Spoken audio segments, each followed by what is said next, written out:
Praise the lord. దేవుని పరిశుద్ధమైన నామమునకు మహిమ కలుగును గాక. ప్రభువు పేరట మీ అందరికీ శుభాభివందనాలు. ఈ ఉదయకాలము దేవుని వాక్యాన్ని విందాం. కీర్తనలు 34:4.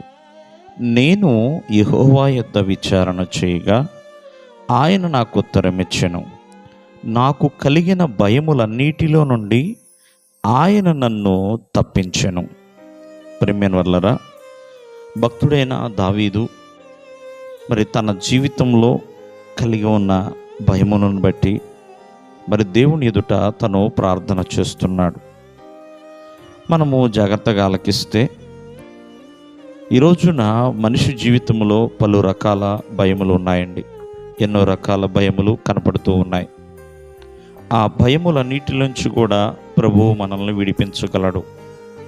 భయాలు, చింతలు, బాధలు ఇవన్నీ కూడా మనలోనికి నిరాశని తెచ్చిపెడతాయి. అంతేకాకుండా మనకున్న ఏకాగ్రతను పాడు చేస్తాయి.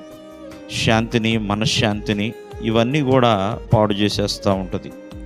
కావున ఈ భయం అనేది కూడా ఈ మనలో ఉన్న మనశ్శాంతిని, నెమ్మదిని, వాటన్నిటిని కూడా దొంగిలిస్తుందండి. కావున ఈరోజున ఒకసారి ఆలోచించండి, దేవుడు మనకి ఈ భయము నుండి ఎలా విడుదలిస్తాడు అంటే, ప్రభువు తట్టు చూచినప్పుడు మనకున్న భయాల వైపు చూడకుండా, పరిస్థితుల వైపు చూడకుండా దేవుని వైపు చూచినప్పుడు ఖచ్చితంగా దేవుడు విడుదల ఇస్తాడు.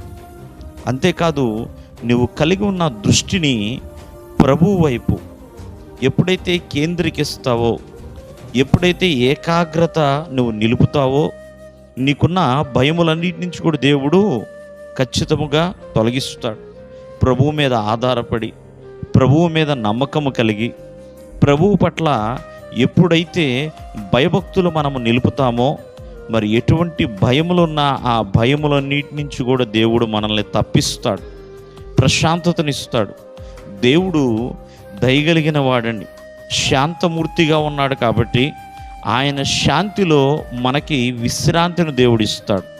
కావున ఎల్లప్పుడూ కూడా దేవుని పట్ల మనం చూచినప్పుడు చూడండి, దేవుని తట్టు ఎప్పుడైతే మనం చూస్తామో, దేవుని పట్ల ఎప్పుడైతే ఏకాగ్రత కలిగి ఉంటామో, ఏకాంత సమయాన్ని దేవునికి అప్పగిస్తామో, దేవుని యందు భయభక్తులు కలిగి ఉంటామో, నీ జీవితంలో ఉన్న ప్రతి భయము నుండి దేవుడు విడుదలిస్తాడు.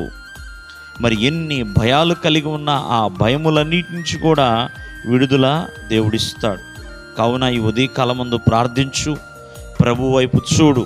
ఖచ్చితముగా నీ భయములన్నిటి నుంచి కూడా ప్రభువు నిన్ను విడిపిస్తాడు. దేవుడు మిమ్మల్ని ఆశీర్వదించునుగాక. ఆమేన్.